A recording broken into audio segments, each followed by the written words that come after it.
Assalamualaikum warahmatullahi wabarakatuh. Pemirsa, sejumlah informasi penting seputar Kabupaten Kota Waringin Timur akan kami hadirkan untuk Anda hari ini. Bersama saya Blitaria Indri, berikut informasi selengkapnya.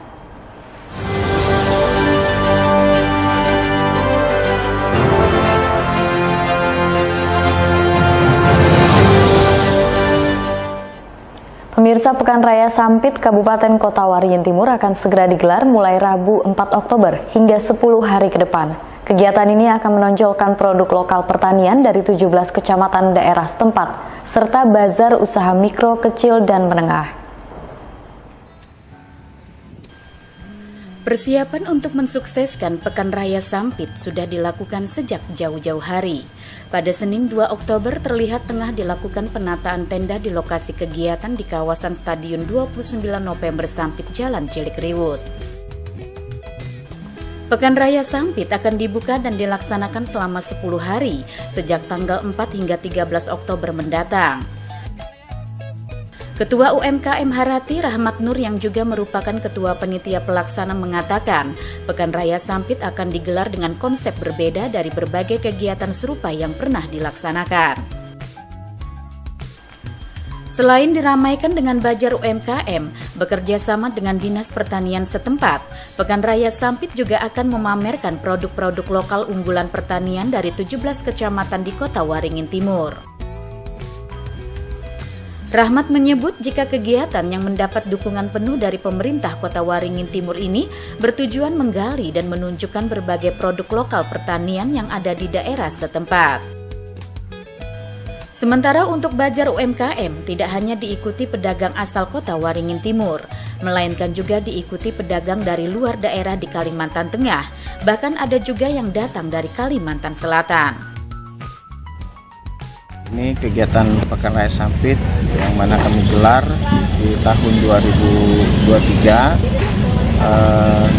Temanya kita ambil pameran produk unggulan pertanian dan bazar UMKM. Makanya kami dari Panitia Pekan Raya Sampit berkolaborasi dengan pemerintah daerah, dengan Dinas Pertanian, ingin menggali lebih jauh produk-produk kawan-kawan kita UMKM yang ada di kecamatan, desa, dan kelurahan, supaya produk-produk yang ada di 17 kecamatan yang ada di Kota Sampit ini bisa muncul.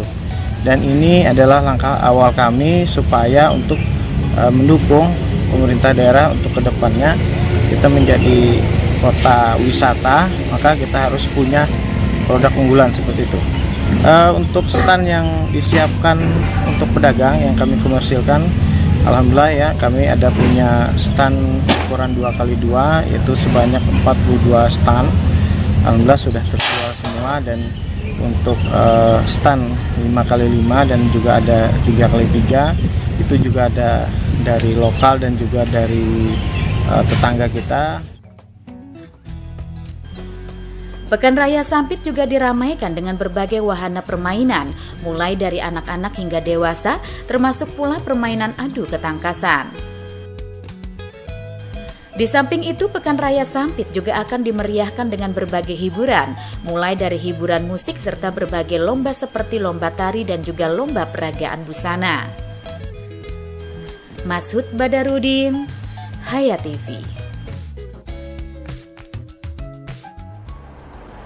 Pemirsa, maraknya kebakaran hutan atau lahan di Kabupaten Kota Waringin Timur hingga menimbulkan kabut asap pekat belakangan berdampak parah bagi kesehatan masyarakat. Jumlah penderita infeksi saluran pernafasan akut jumlahnya meningkat tajam. Memburuknya kualitas udara di Kabupaten Kota Waringin Timur hingga berada pada level berbahaya bagi kesehatan manusia membuat jumlah penderita ISPA di daerah setempat terus bertambah. Seperti di Puskesmas Baamang 2 Jalan Cilikriwut Sampit, yang sejak pagi hari sudah banyak warga berdatangan untuk berobat. Keluhan yang dirasakan warga rata-rata hampir sama, yaitu batuk pilek, sesak nafas, dan demam. Gejala penyakit ISPA tersebut memang rentan diderita oleh warga yang terpapar kabut asap, yang belakangan menyelimuti Kota Sampit. Anak-anak serta balita menjadi kelompok yang paling rentan terserang ISPA. Mulai 3 harian, batuk, pilek, Pas kemarin malam tuh demam tinggi, ya bawa puskesmas. Sudah diperiksa tadi, Bu? Sudah. Apa informasi dari dokternya? Nunggu, ini tadi baru 1 hari demam, nanti belanya masih panas, bawa lagi ke sini kan. Mungkin kabut asap. Ini ya. Di tempat Ibu parah kan kabut asapnya? Parah, daerah Bamang sih. Sementara itu berdasarkan data Dinas Kesehatan Kota Waringin Timur, sejak maraknya kebakaran hutan atau lahan terjadi peningkatan jumlah penderita ISPA di Kota Waringin Timur. Peningkatan kasus ISPA di Kota Waringin Timur telah terjadi sejak bulan Agustus dengan jumlah penderita ISPA mencapai 2.185 orang. Namun memasuki bulan September, jumlah penderita ISPA terus melonjak mencapai 3.208 orang. Sampai minggu ke-39 itu ada 888 kasus ISPA di Kabupaten Kota Waringin Timur. Yang terbanyak ada di Kecamatan Mentobaro Ketapang dengan kasus sekitar 500 kasus. Kemudian lainnya tersebar di 16 kecamatan lain. Kalau dari trennya ada peningkatan? Untuk tren dari minggu ke-36 ke 37 itu naik.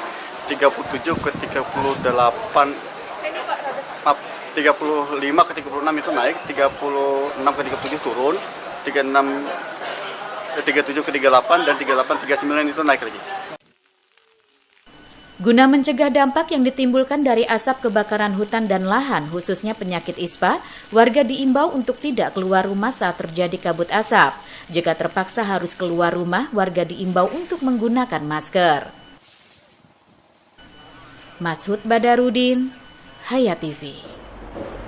Sementara itu pemirsa, kebakaran hutan atau lahan di Kabupaten Kota Waringin Timur masih marak terjadi. Dalam 20 hari ke depan juga diprediksi tidak terjadi hujan.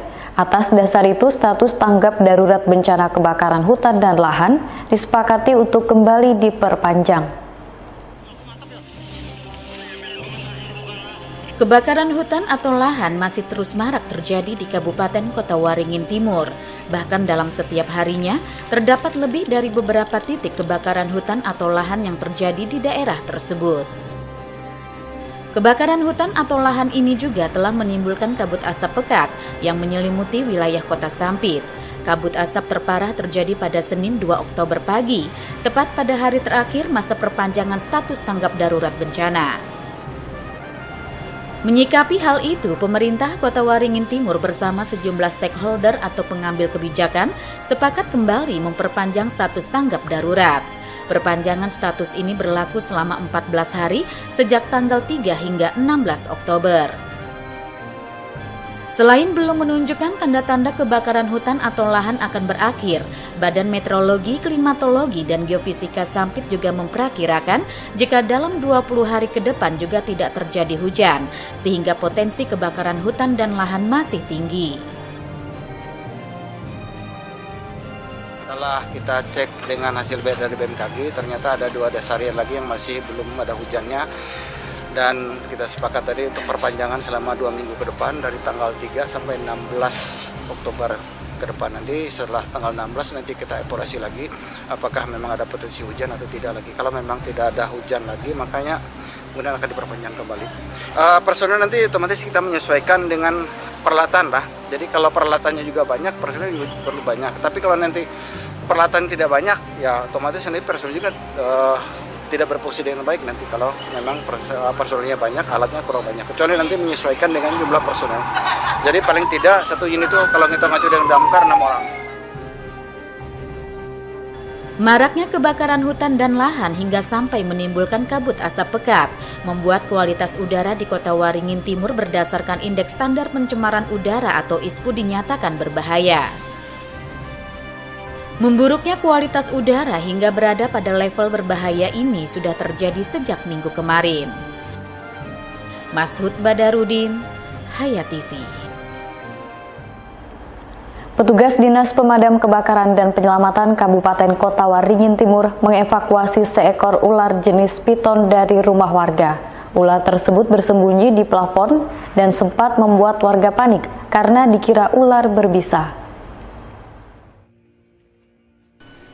Mendapat informasi munculnya seekor ular di sebuah rumah di kawasan perumahan Wengga Metropolitan, Kecamatan Baamang, petugas Damkarmat Kota Waringin Timur langsung mendatangi lokasi Senin 2 Oktober malam. Setibanya di lokasi, petugas yang berjumlah 5 orang kemudian mencari ular tersebut. Berdasarkan informasi yang dilihat warga bernama Zainab Az-Zahra, ular tersebut muncul dari balik plafon bangunan rumahnya. Setelah dilakukan upaya pencarian, petugas akhirnya berhasil menemukan ular tersebut. Ular itu merupakan jenis piton atau sanca batik berukuran panjang sekitar 80 cm. Meski ukuran ular tersebut tergolong kecil, namun kemunculannya sempat membuat penghuni rumah panik. Sebab ular yang awalnya belum diketahui jenisnya itu sempat dikira sebagai ular jenis berbisa. Dalam upaya pencarian ular, petugas sempat mengalami kendala karena ular bersembunyi di celah ujung plafon bangunan rumah yang sementara ini masih ular, Bang. Oke. Kalau jenisnya mungkin Bang? Jenisnya untuk sementara ini masih sejenis piton. Sejenis piton. Perkiraan ukuran Bang? Ini paling 80 cm ini. Sekitar 80 cm. Itu tadi ditemukan. Ini tidak berbisa, ular tidak berbisa. Oh, iya. Tadi ditemukan di mana Bang? Di plafon atas. Sempat ada kendala tadi Bang? Kendala kesulitannya lokasinya, tempatnya, karena plafonnya terlalu sempit seperti itu. Setelah berhasil ditangkap, ular tersebut kemudian dibawa dan diamankan oleh petugas. Ular itu rencananya akan diserahkan kepada komunitas reptil yang ada di daerah setempat atau dilepas liarkan ke habitatnya yang jauh dari permukiman. Masud Badarudin, Hayat TV.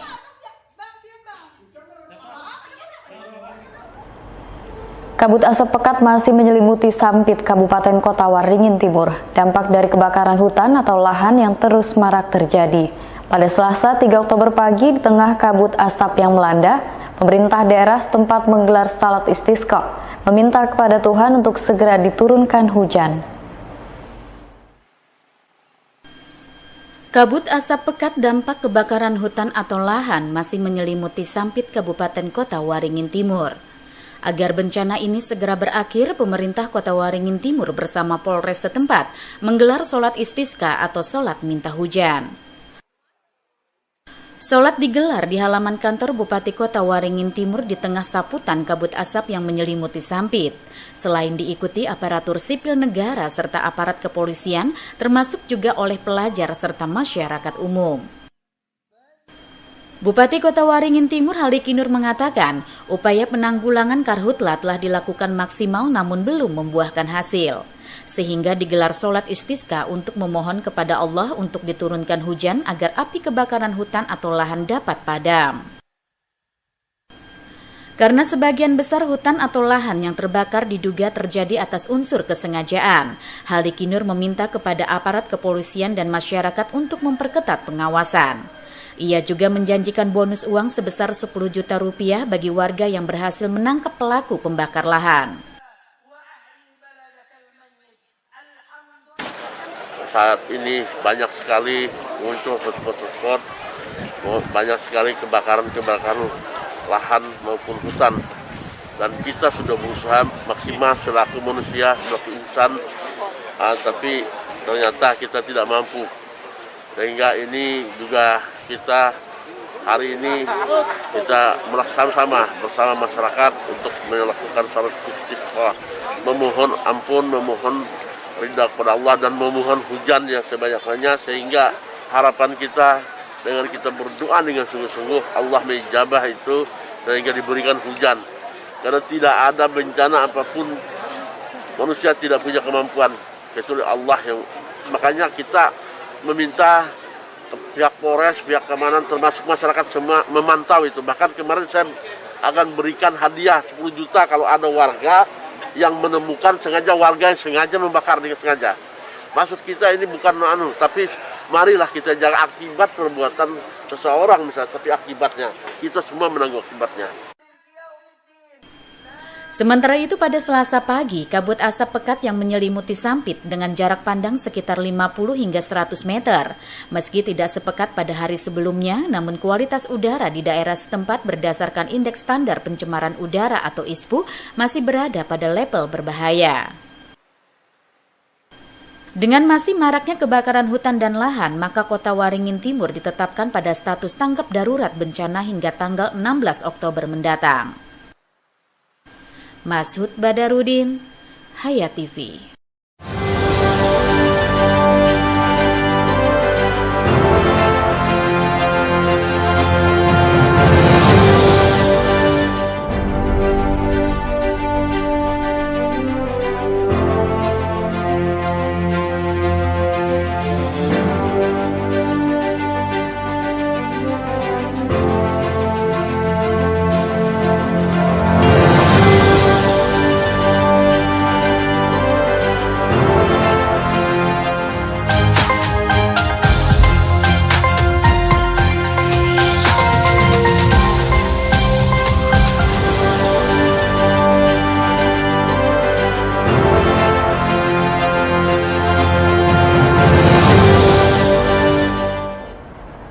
Akibat pekat dan tebalnya kabut asap dengan jarak pandang yang hanya 5 meter saat pagi hari, Kota Sampit seolah hilang ditelan kabut asap pada Senin 2 Oktober 2023 kemarin. Senin pagi pukul 06.30 waktu Indonesia Barat, seperti suasana di perumahan Tidar Sampit sudah tidak terlihat lagi dan seolah lenyap ditelan kabut asap. Tidak hanya itu, hampir seluruh bangunan maupun pertokoan yang berada di sisi jalan raya terhalang oleh kabut asap yang sangat tebal. Bahkan hingga pukul 07.00 waktu Indonesia Barat, berdasarkan alat Indeks Standar Pencemaran Udara atau ISPU, kualitas udara Kota Sampit dinyatakan berbahaya hingga mencapai 1057 ppm. Suasana yang lebih parah tampak pada kawasan Kota Sampit. Para pengguna lalu lintas harus mengendarai motor dan mobil dengan ekstra hati-hati akibat pekat dan tebalnya kabut asap.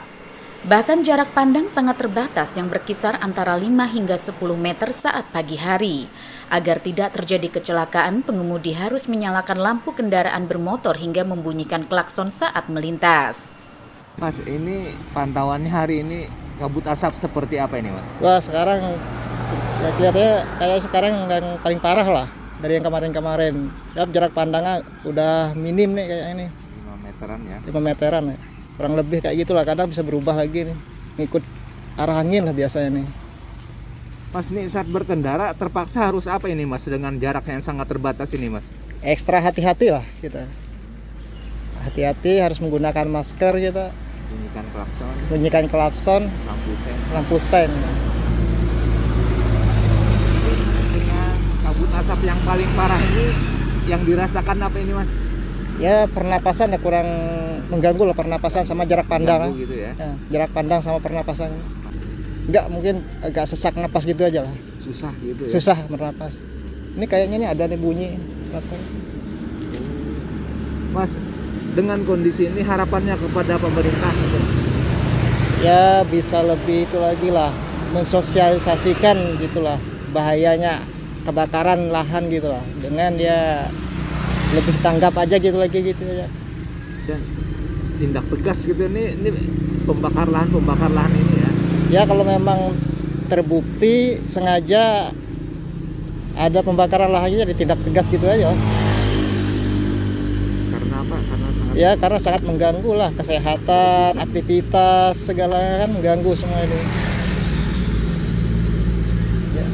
Hal yang sama juga diungkapkan Eno, seraya mengatakan saking tebalnya asap di dalam rumah pun dia harus menggunakan masker. Selama perjalanan sampai ke sekolah, kondisi kabut gimana, Bu? Gelap lah pokoknya. Kita kemarin dari Pangkalan Bun sore itu memang sudah terlihat kabut ya, dari Asam Baru sudah banyak kebakaran sih. Memang saya sudah menduga, wah pasti bakalan asapnya parah. Bu, dengan kabut asap yang parah hari ini, saat berkendara harus gimana, Bu? Aduh, ini di dalam rumah aja tadi saya pakai masker, Pak. Ini sangat sesak juga saya. Harus hati-hati juga di jalan gitu ya, Bu? Pelan juga, soalnya kan memang benar-benar jarak pandang kita kan pendek, sangat terbatas Pak. Ya? Iya, betul. Okay. Kondisi pekat dan tebalnya kabut asap pada hari ini merupakan puncaknya setelah kabupaten digempur kebakaran hutan dan lahan sejak Juli 2023 lalu. Meskipun cukup menderita, namun warga hanya bisa pasrah akibat karhutla dan kabut asap yang terus berlangsung hingga kini. Normansa, Hayat TV. Pemirsa, akibat kabut asap yang kian pekat hingga membuat kualitas udara di Kota Sampit berada pada level berbahaya, sejumlah sekolah terpaksa memulangkan peserta didiknya.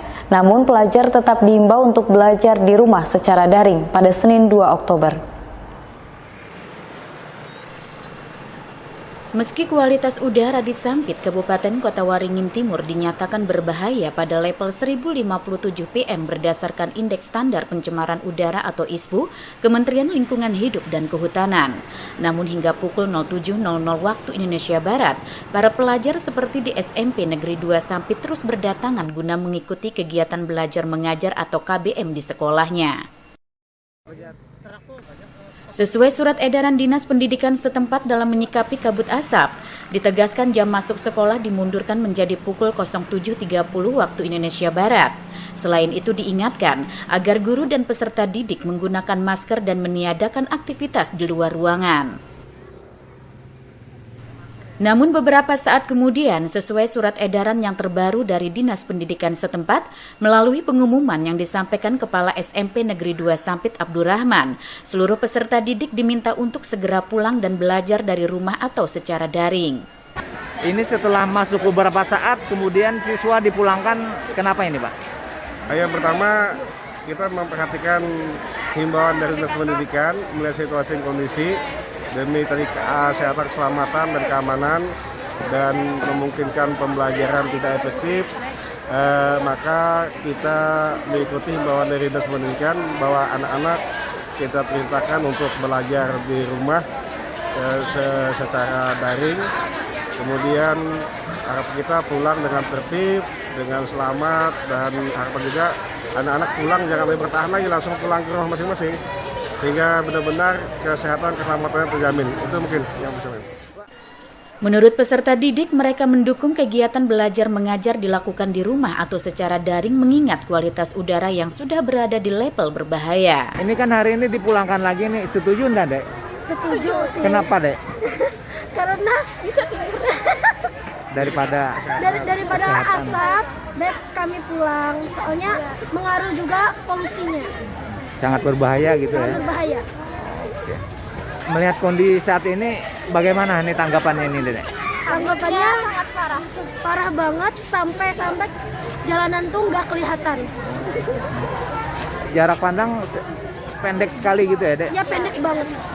Dek, dengan kondisi kayak gini, kesulitan apa yang dirasakan ini, Dek? Kesulitannya untuk bernafas pertama dan untuk melihat jalanan. Perlu ekstra hati-hati ya? Iya. Khawatir terhadap kualitas udara yang semakin memburuk, Abdurrahman juga berharap kepada Badan Kepegawaian Daerah setempat agar menunda jam masuk bagi kalangan tenaga pendidik. Hal ini semata-mata untuk menjaga kesehatan dan keselamatan warga sekolah. Normansa, Hayat TV. Beralih ke informasi lainnya, Panitia Hari Besar Islam PHBI Masjid Al-Firdaus Perumahan Tidar Sampit menggelar peringatan Maulid Nabi Muhammad SAW tahun 1445 Hijriah dengan menghadirkan penceramah Kiai Haji Muhammad Noval Ardi asal Kalimantan Selatan pada Rabu 27 September.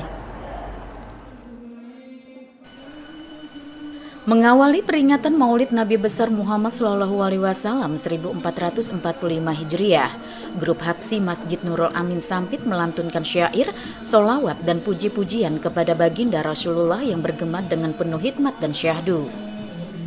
Berikutnya dilakukan prosesi Asyrakal, di mana nuansa ini seolah mengingatkan kembali sejarah Islam di masa lalu saat para waliluyah menyambut dengan penuh sukacita atas kelahiran Nabi akhir zaman, Nabi besar Muhammad SAW. Nuansa ini pula mengingatkan hijrahnya Nabi Muhammad SAW beserta pengikutnya saat memasuki kota Madinah saat disambut umat Islam kala itu. Lantunan ayat suci Al-Quran oleh seorang qori membuat suasana terasa dalam keheningan saat mendengarkan, sehingga dengan mendengarkannya menjadikan sebagai ibadah bagi seluruh jamaah yang berhadir.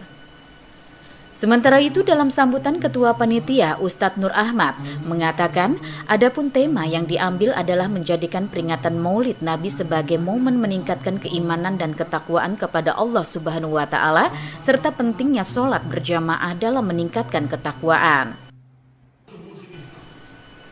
Dalam tausiah yang disampaikan Kiai Haji Muhammad Noval Ardi asal Kalimantan Selatan mengajak jamaah yang hadir untuk senantiasa mengumandangkan sholawat pada setiap waktu dan kesempatan. Sebab dengan amalan ini akan memperoleh syafaat dari Nabi besar Muhammad SAW. Dengan peringatan Maulid Nabi Muhammad SAW agar kaum muslimin dan muslimah dapat menauladani dan bersikap, berperilaku serta mencontoh Nabi Muhammad SAW agar hidup kita barokah dan bisa menjalankan sunnah-sunnah Nabi. Nurmansa, Hayat TV. Demikian pemirsa, informasi tadi menutup perjumpaan kita kali ini. Mewakili kerabat kerja yang bertugas, saya Blitaria Indri mohon undur diri dari hadapan Anda. Sampai jumpa, wassalamualaikum warahmatullahi wabarakatuh.